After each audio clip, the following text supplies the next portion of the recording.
Your voice, your opinion, your community. Fact TV, free speech protected.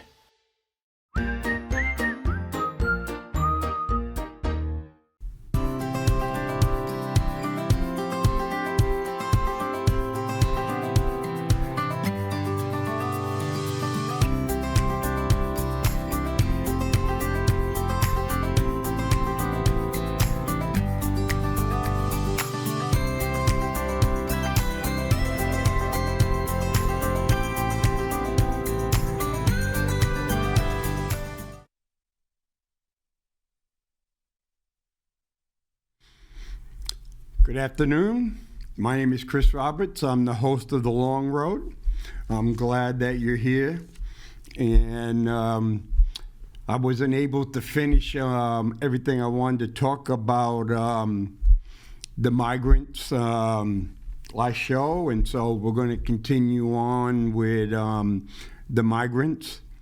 And one of the things it's migrants, aliens, illegal aliens, undocumented. There's so many names. People are afraid to, quote, say the wrong thing. And so the media, different other ones, come up with new names to label. And as I get ready to go deeper, I know some people would say, well, I could be homophobic, I could be bigoted, I could be racist, all the different things that they would say because you're talking about migrants, and migrants are people and mothers, fathers, children. Yes, they all are people, mothers, fathers, children. And so when I'm going here and discussing about the migrants, I'm just trying to give an unbiased, so you can have a filter, so you can look and say, why are we having this migration? Is this because it's political?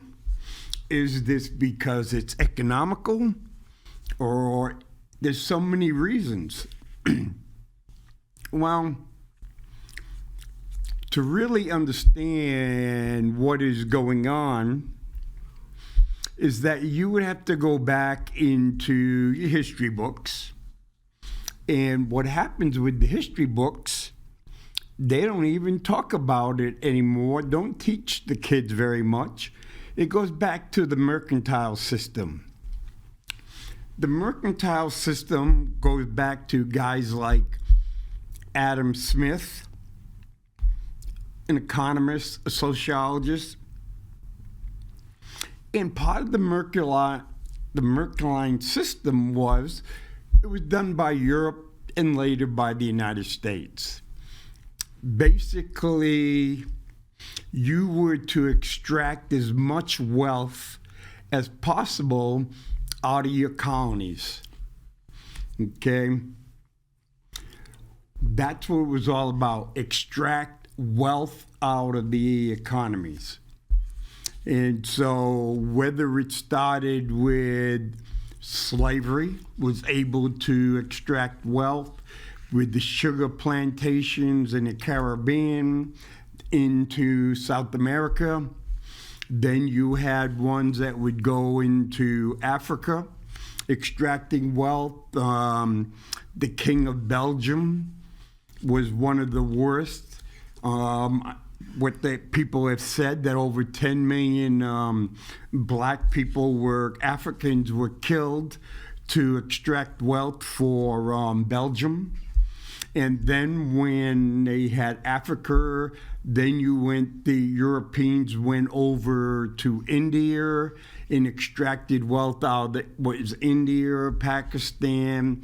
They extracted wealth out of the Middle East. They went to China and extracted wealth. Then they went to, we had to send the Navy to open up Japan to American and European trade. So over all these years, the Europeans, United States, Canada were able to become extremely wealthy nations. Then what we did as nations, okay, we need a bunch of Irish to do a lot of jobs. We said, oh yeah, we want Irish because Irish are cheaper than black slaves. We want the Irish to work on the railroad. Then we go and say we want the Chinese to work on the railroad. And then you go around like Rocky Mountain National Park. There's some things in here. There was Romanians, that whole group did that. Then there was Portuguese. So basically, we imported people in to do a lot of the work at very low cost. Then the Southwest, when we didn't have enough, we created a program for Mexicans and other ones to come in and do a lot of the farming and all that, extracting a lot of wealth, not paying them. Well, what happened was, so when you had migrants that came into the United States, they would make money and they sent a lot of that money back home. Mexico, Venezuela, Brazil, they got billions of dollars being sent home by migrants, illegal aliens, undocumented, whatever you stated.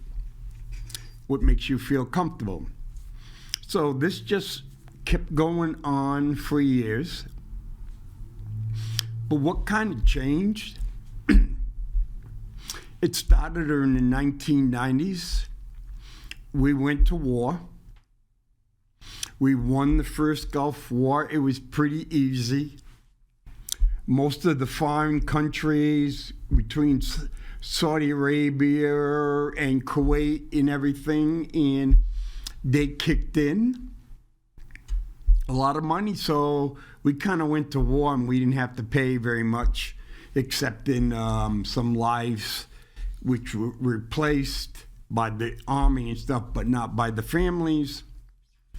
Then we went to war in 2001, 2002, and basically we've been at war for over 20 years.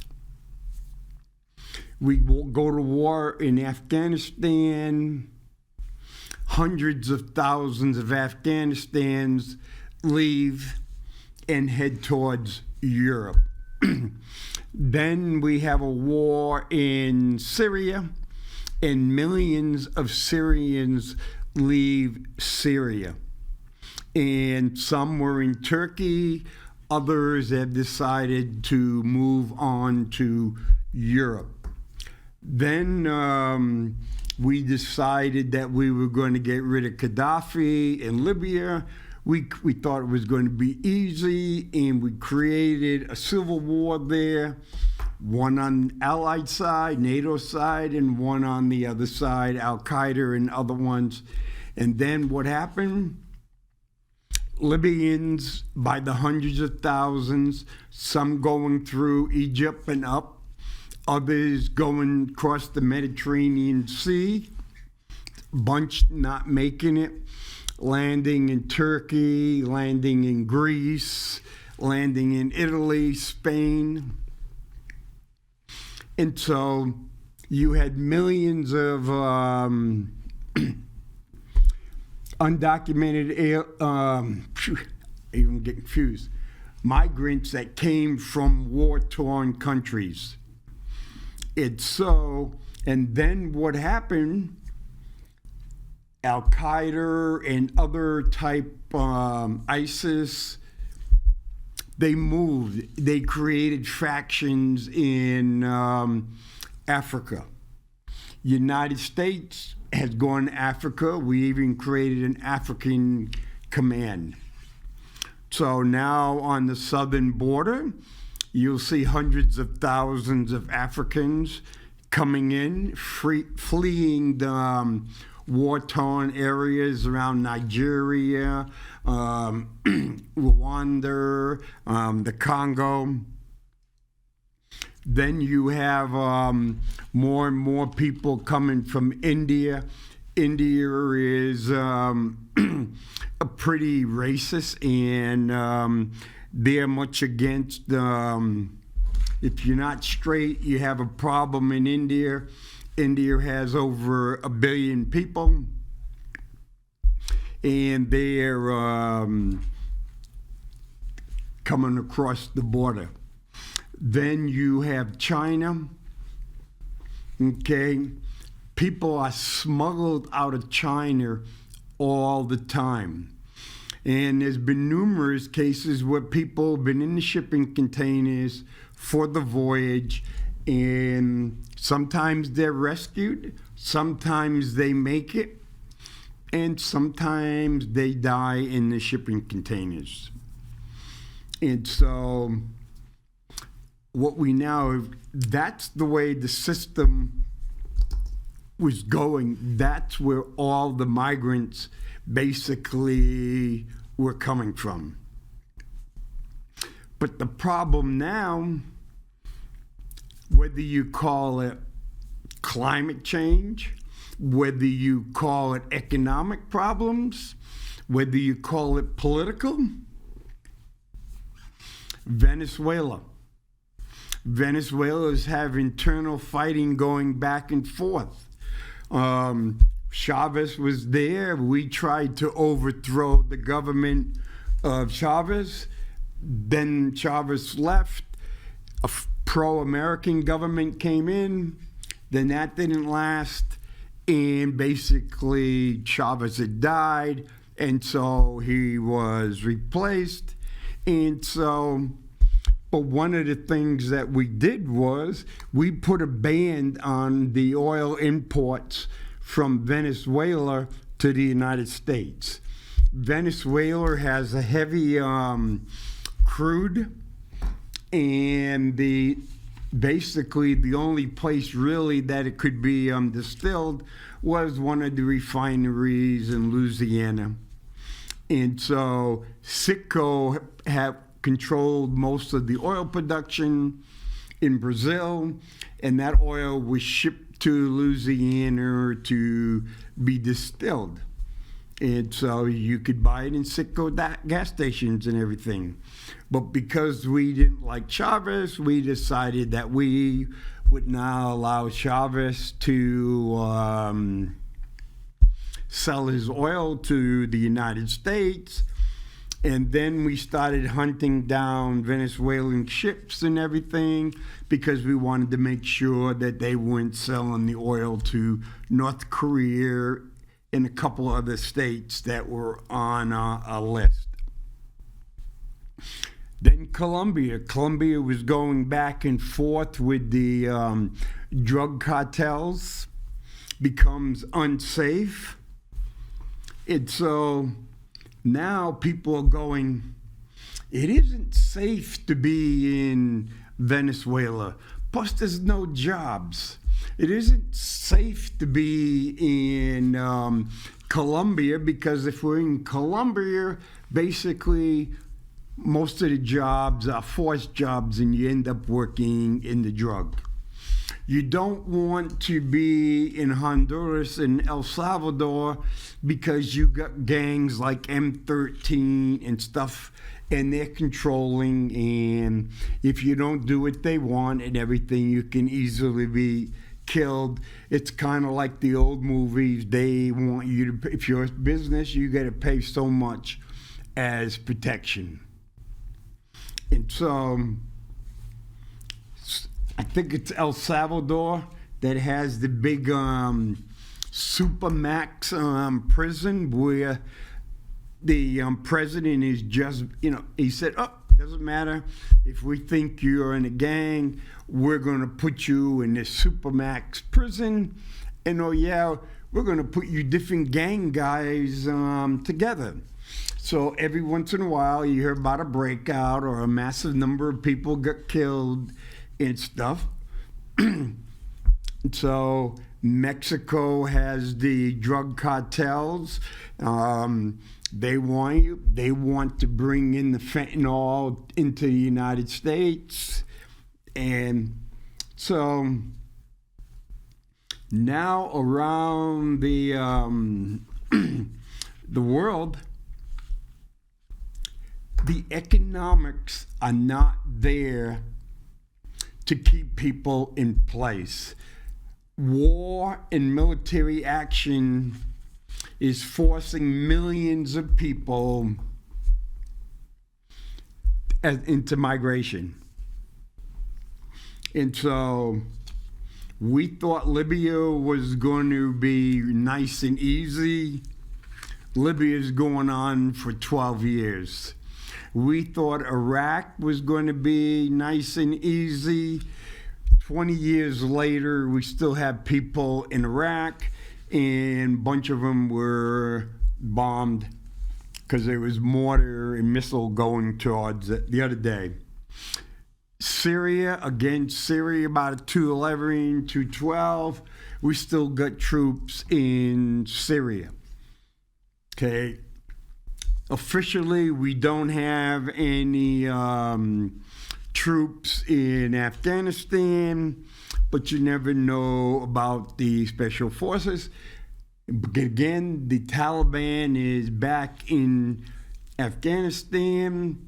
If you're not a fundamentalist Muslim like they want you to be, if you're a woman who wants education, you're a woman that wants to show your face, you have a daughter that you don't want some 40, 50-year-old guy marrying at 10 years old because it's safe, or you're in India and your mother and father goes and says, because I was reading it, oh yeah, by the way, you're going to marry your cousin.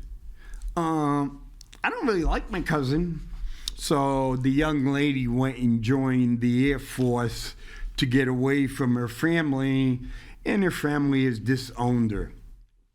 Okay, if you're in Ethiopia or some of those places and you got a daughter and it says, well, your daughter's getting old enough, so we have to circumcise your daughter. And so there's so many things: political, war, religious, drugs, economic. Now people are moving. People are saying we can no longer afford to live where we're at. We no longer feel safe. We got to leave. So if I'm in the middle of Africa, or I'm way down South America or Venezuela, someone comes to me and says, for $15,000, I can get you and your family into the United States. I'm going to save up that money, and I'm going to cut a contract with the individual to do that. Whether I'm in China, Pakistan, Indonesia, India, Afghanistan, any of those, Africa, any of those places, plain and simple. Goes, hey, this is what we're going to do. We're going to get you to a place. We're going to put you on a plane, and we're going to fly you into Brazil.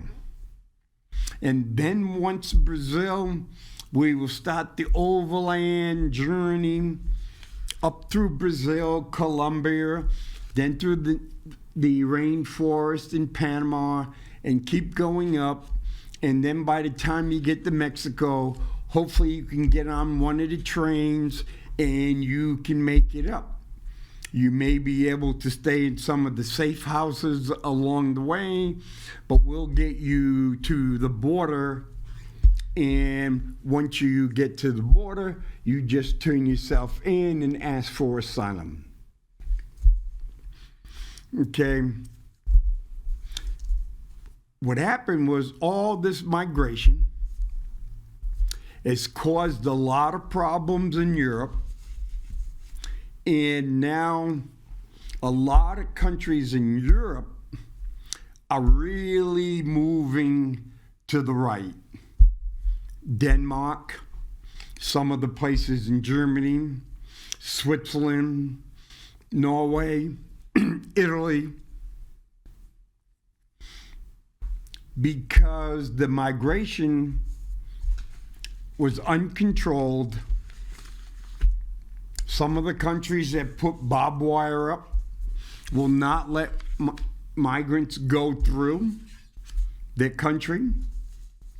And, European Union has certain rules you're supposed to follow, but they're not following. And so now I don't think the United States ever thought, once they, quote, open up the pardon system and people just had, that it would be such an overwhelming, uncontrollable thing. Chicago came out this week and told the bus companies, every single migrant that you drop off in Chicago, we're going to fine you $750. So now you got all the migrants, they're on a bus. Okay. New York, they're saying, we have a problem. We have all these Venezuelans are going out and saying they'll work for $8 an hour. And it goes, $8 an hour, 50% less than the average person would be getting in New York City. But they're frugal. I was reading one of the things, a lot of them with the Venezuelans, they're going in and they're buying scooters or getting scooters. From who? Don't know. But they're working as DoorDash. And it's kind of like, so the restaurants, they don't care. If I can get someone to go from point A to point B and drop my product off and I have to pay them 50% less, over 90% are going to do that. If I can get some undocumented aliens, immigrants, migrants who don't have work permits, and I can put them in the back room, cleaning pots and pans, cleaning up at night, washing dishes. I don't care if they're Venezuelans. I don't care if they're Chinese. I don't care if Mexicans or El Salvadors. Hey, Indians, I don't care. As a business person, a lot of these businesses, they're going to do what they can do to stay alive. Because when you go see a lot of these mom and pop stores, restaurants and stuff, they barely make it. So, oh yeah, I make $50,000 a year. But if I'm working 7 days a week, 12, 13, 14 hours more, and my family is, that doesn't come out to very much. If you own your own business, you're not guaranteed minimum wage. Hey, I get an apartment. Hey, so what? When I was in California, in Irvine and stuff, we used to go we would say rack 'em and stack 'em. And so it was a rude and a kind of offensive thing. But what happened is I could have an apartment, a small room, maybe something the size of here, and I'd go, I could probably put 24 people in here. Bingo. Bunk beds, big all around. 24, and I charge all 24. And if I'm really good at that, I can put 48 people. And you go, what do you mean? Hell, bingo, while these 24 people are working, I can also rent it out to 24 more people so they can sleep. So switch back and forth, just like the submariners do in the Navy, calling it hot racking. We had place where a guy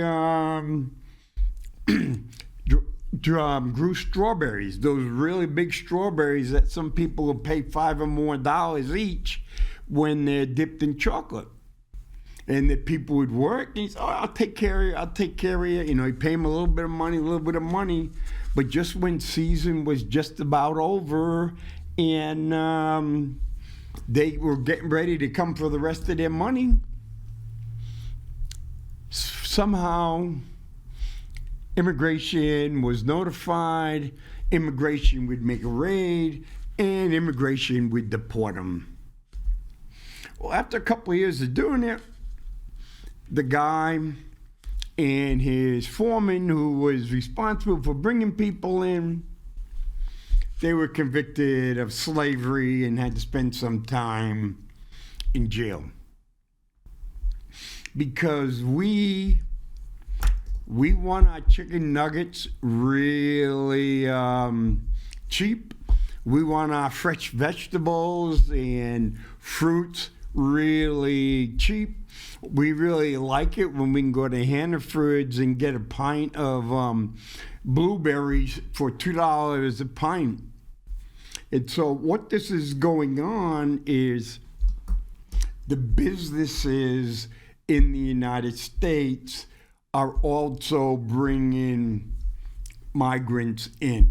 They've been doing it for years. They've continued to do it.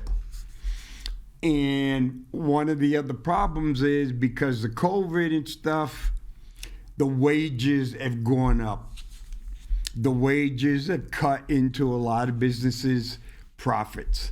So they're finding ways to, how do I get around this? So, hey, if I pay the person under the table $8 an hour, that's way more than he or she would have made in Venezuela or Brazil or China or India. Hey, so what? Oh, I don't have to pay workman's comp. I don't have to pay Social Security. And so that's why a lot of these businesses don't want E-Verify. And over here, bunch of Democrats in Congress want to be able to, so the migrants can, they say, hey, the migrants can, let's get them so they can work. That's right. Then the Republicans are saying, but they want, a lot of the businesses that support them want more migrants. They want migrants for the chicken farms. They want migrants for the slaughterhouses, for cattle, for pigs, you name it. They want migrants because they're going to pay a heck of a lot less. Okay, so we have created a problem that we weren't paying attention, and it's becoming overwhelming. And one of the things yesterday, there was an article out about the homelessness in New Hampshire, how it's increased drastically. And there's not, they're saying part of the homelessness, it's a shortage of housing, shortage of affordable housing. Hey, you want to go in Keene, get a 1-bedroom place, $1,000 a month.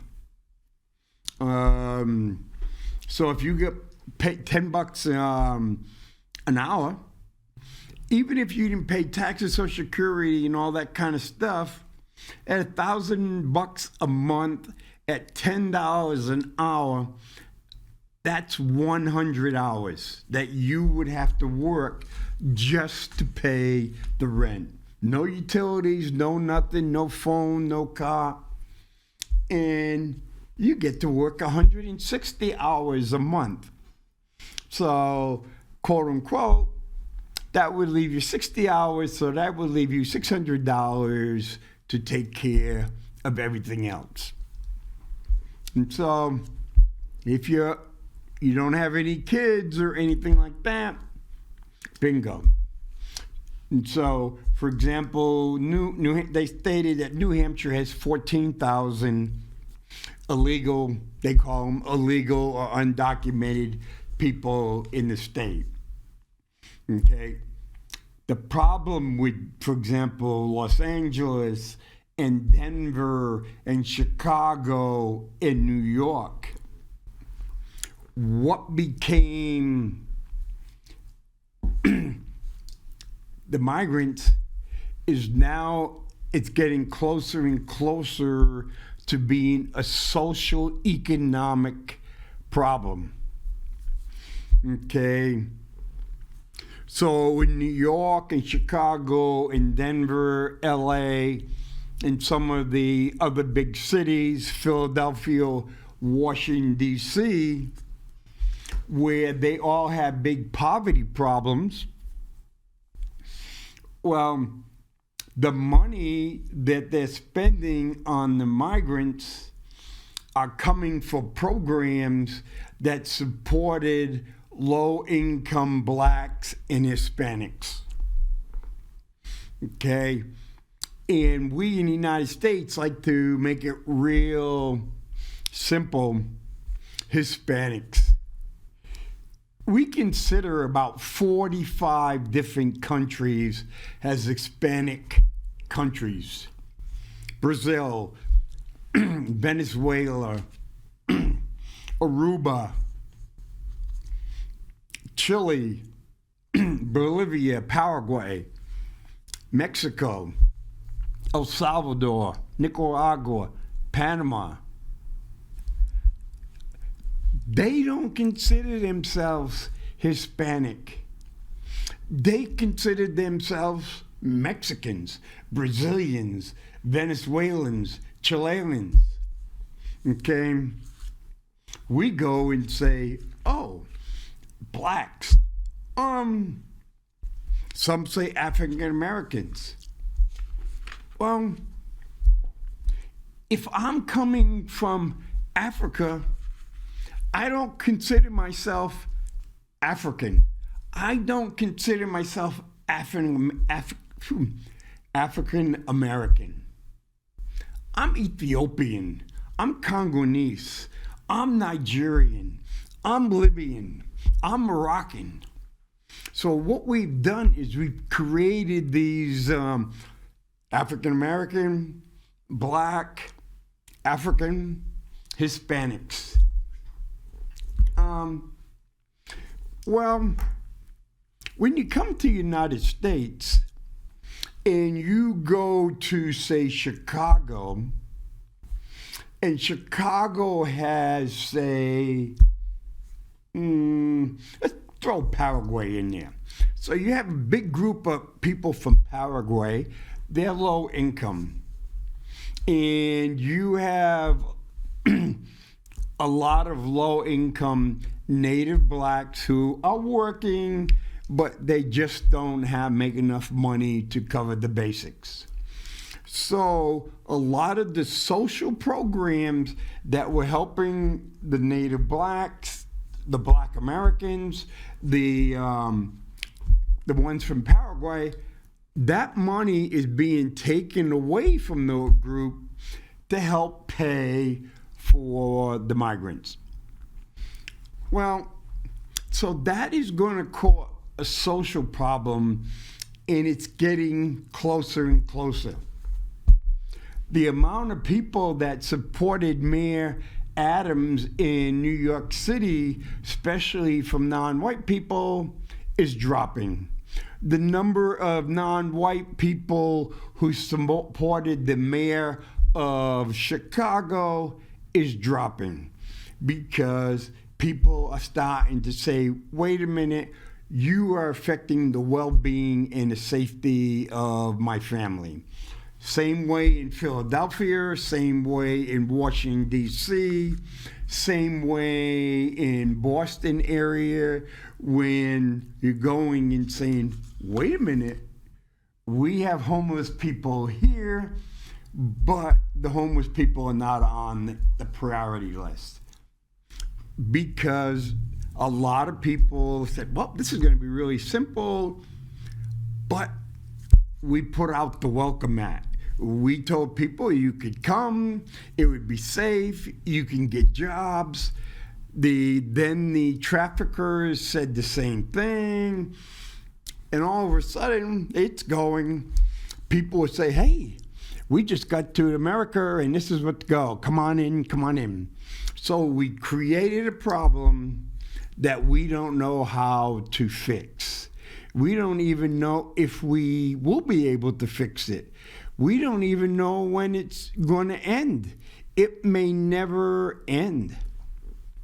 Food insecurity, war, famine, all this other kind of stuff has driven migration patterns really since the first humanoids started walking in Africa. In a lot of ways, it's no different than a lot of groups of animals. When the grass isn't there, it isn't safe there, there's more predators, they migrate. And what's happening right now with this migration does not respect borders. And businesses go for profits. So you have migration not respecting borders,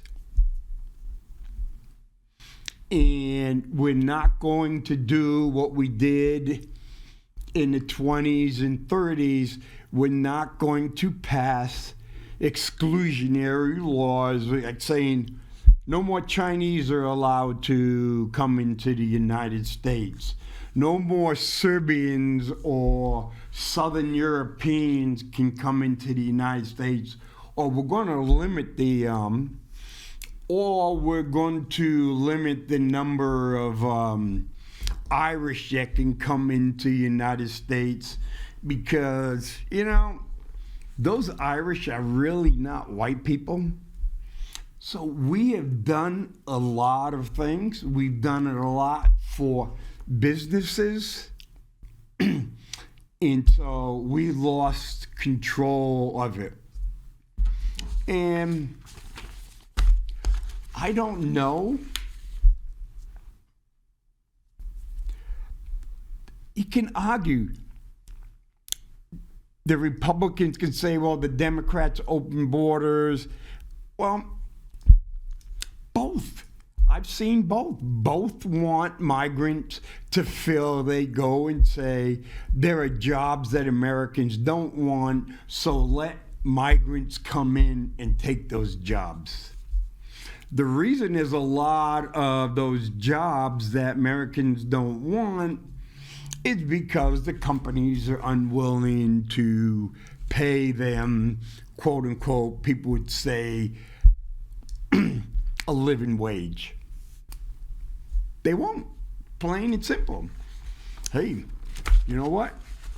If I want to be able to go to McDonald's and get 4 chicken nuggets, or go to Wendy's and 4 chicken nuggets for $1, if I'm the company that's doing it, hey, I can't pay living wages. You know what? I need someone to work hour after hour after hour checking these little chicks and finding out which chick is a male and which chick is a female. If it's a male, we take it in, we put it in the bin, we grind it up, and sometimes we feed it back to the other chickens. We don't want male chickens to grow because that's a waste of time and money. Why? We need hens. Well, that's a dangerous job, causes a lot of problems. Okay? Slaughterhouses. You're going to sit there with really sharp knife in really cold weather as the carcass goes bang, bang, bang. And you better keep moving. You get it, so you get repetitive injuries. Oh, you get hurt, out the door, and I'll get someone to replace you. Again, not paying workman's comp, not paying a good wage, not having working conditions. And you can say all you want. They don't inspect a lot of these slaughterhouses. They don't go and inspect a lot of pig farms, chickens. They don't do it. And it doesn't matter if it's Democratic or Republican, their administration, they'll go after a couple. Each side will go after a couple over the years to say like they're looking good, but they don't. It's about making money, and if you come down too hard, if you're a Republican, you come down too hard on immigration, and I'm in a slaughterhouse, and I can't produce the meat at a low price so I can make great profit, I'm not going to support your campaign. Same way with the Democrats. Hey, you go in and do research, whether it's Vermont or whether it's Minnesota, Wisconsin, California. You go in and you'll see that a lot of these dairy operators will say they can't make a profit hiring American citizens. They need migrant labor. Migrant labor can work cheaper. They can work longer. They don't complain. They don't say I'm hurt. They don't get overtime. There's a whole bunch of things you can do. Because when you go to Aldi's and say, I can get a gallon of milk for $1.50, the economics doesn't add up if you're paying regular people. Hey, I'm going to go to Walmart and get a dozen eggs for 99 cents before they went through the roof. Again, the economics doesn't work if you are paying regular wages. Okay, there's Republicans in Congress that have gone and says, hey, this illegal labor and stuff and migrants is costing us $450 billion a year.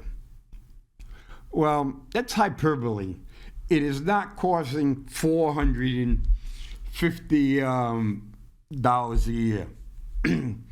Fair research, it's an immigration. They want to work to come up with some type of legalized immigration control.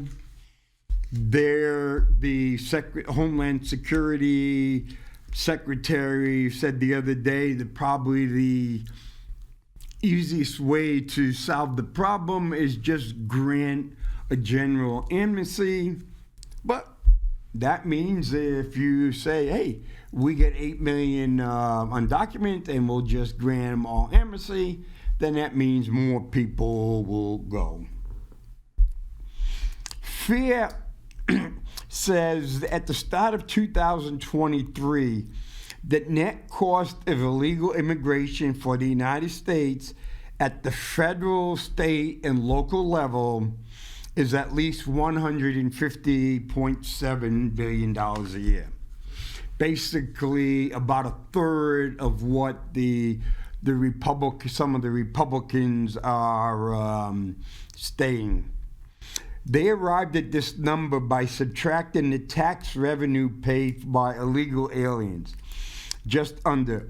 So illegal aliens pay about $32 billion in taxes each year. And you'd go, well, how do they do that? Well, remember I said a couple of shows ago about the woman who's 16 who came from, and then she went and saw the lawyer in Alabama, and for $1,500 you get a Social Security number, an Alabama driver's license, and then once that happened, the company says, oh, you get an Alabama driver's license, you get a Social Security number, we can hire you. So the part is, some people can use someone else's Social Security number. I had a troop that worked for me when I was in California, and he got nailed by the IRS. And you're going, what happened? Well, what happened is someone had scammed his Social Security number, and they sold it to someone else. Well, every year when he did his Social Security, he did his federal income tax and Cal state tax, he just put it all down based on the W-2 the Marine Corps gave him. But after a couple of years, his name just kind of popped up because it's like, this Social Security number is making an awful lot of money that this Marine is not reporting. It's like, oh. So we had to go through it all to fix it. But it's very common for people to use stolen Social Security numbers. It does.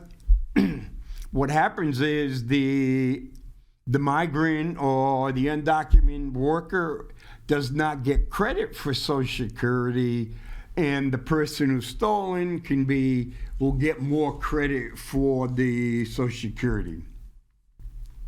It says the gross negative economic impact of illegal immigration is $182 billion. In 2017, the estimate net cost of illegal migration was approximately $116 billion. These are gross numbers. They're estimate. People don't even know how many illegal or undocumented people are in the United States. They don't know how many people overstayed their visas. They don't know how many people that came in, say, from Pakistan, Ukraine, or whatever, or India, China, to work 3 years, say, at Yahoo or Google, and they were supposed to go back, but they just disappeared and didn't go back.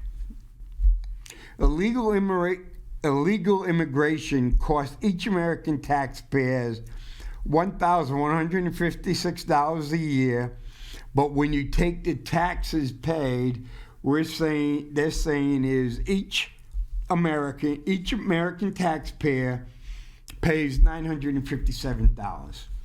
So it would say, according to this, my wife and I pay about $2,000 a year on illegal immigration. Okay, so but the part that goes back is how much money do I save over the year because I'm getting products that was produced by illegal immigration.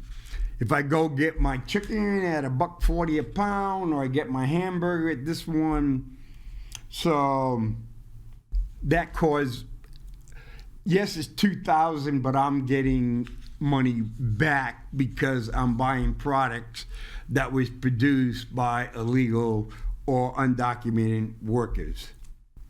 It goes, each illegal alien or U.S.-born child of illegal alien costs $8,776 because, for example, if I was illegal and I had 3 daughters and my 3 daughters were illegal, the Supreme Court says they get an education, and so if it costs $13,000 to send a child to school in Keene, you could argue it would cost $40,000 to the taxpayers.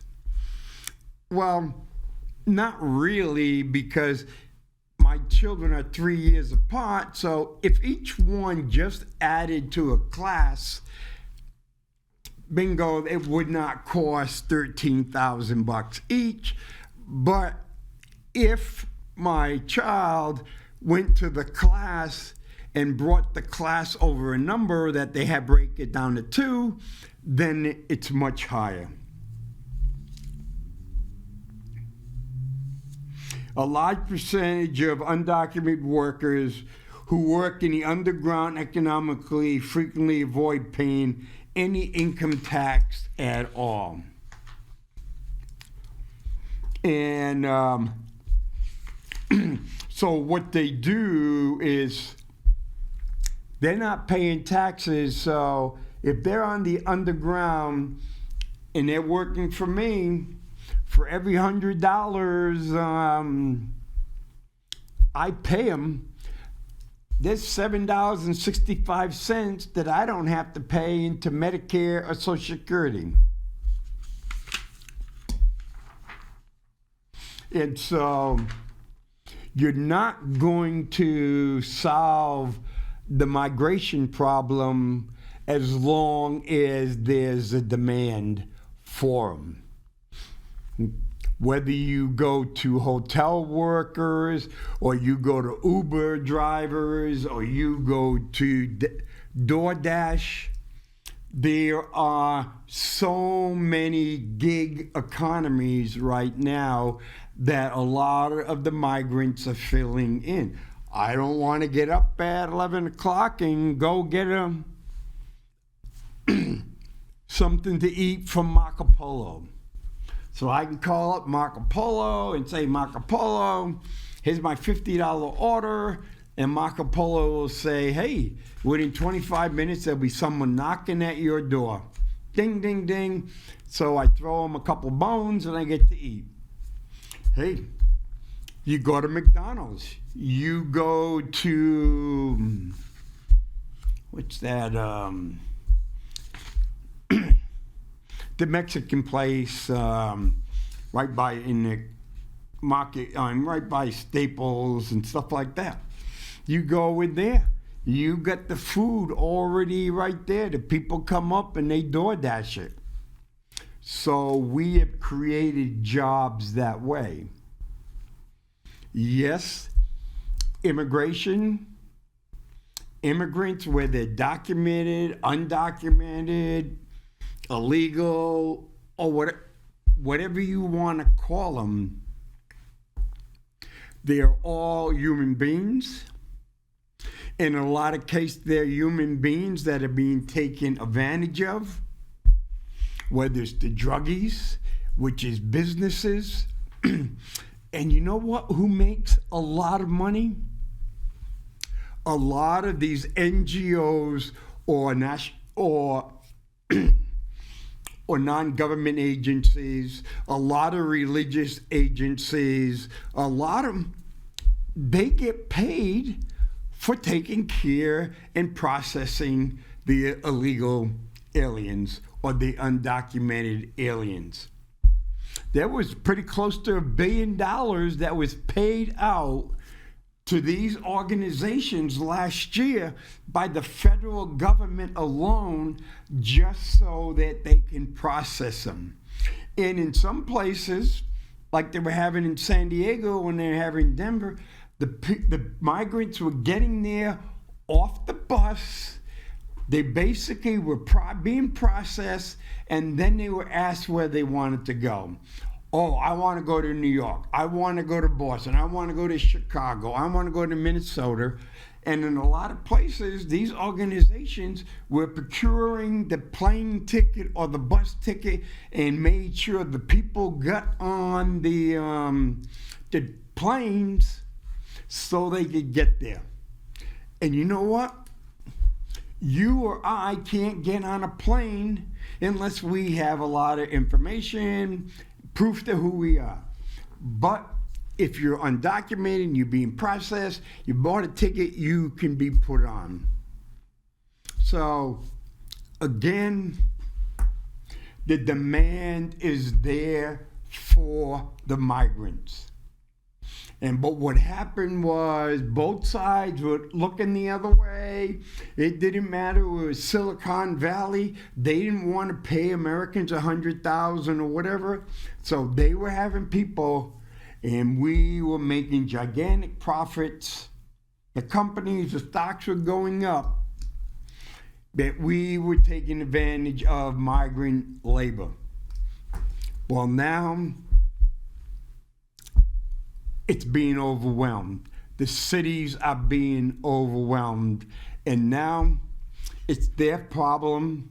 And now if you don't have any room in the inn and 10 people show up, 10 people have to leave. And that's what the New York and Chicago and Denver and San Diego are faced with right now. It's a problem we created, and it's a problem we don't know how to get out of. So that's where, I know I've been all over the place today, but that's where I am going to end today, because really, we're all guilty. We want low prices, and we want our houses built low and all this kind of stuff. So we want all the benefits of migrant and undocumented labor, but as long as we don't see them in our neighborhood. And that's what we've created. In Congress, people, they want to continue to get paid and get donations. And other people, we don't want to come across as homophobic, racist, nationalist, all that other kind of stuff. We're not the KKK, we're not Nazis, we're not fascists. We want it all cheaply, but we don't want to see them. And so it's kind of like before. You can work your butt off, but you better be out of town by sunset. So that's my show for this week, and I will see you next week as we get ready for Christmas.